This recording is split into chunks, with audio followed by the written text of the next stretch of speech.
देखो जी कहाँ बढ़ने को हाँ लाड़ियाँ खड़ रही हैं क्या करने लाड़े लगे रहे कहाँ बढ़ने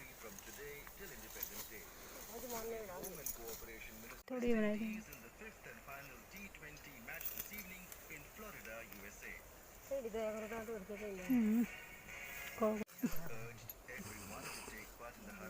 देखो गाइस घास बढ़ते बढ़ते वहीं से गिर गया था कारा चली रे काले ने ठीक है नहीं गिरा कारा चली काले ने मर खाई एक तो क्या था मर खाई मोटा चलो थोड़ा थोड़ा खाए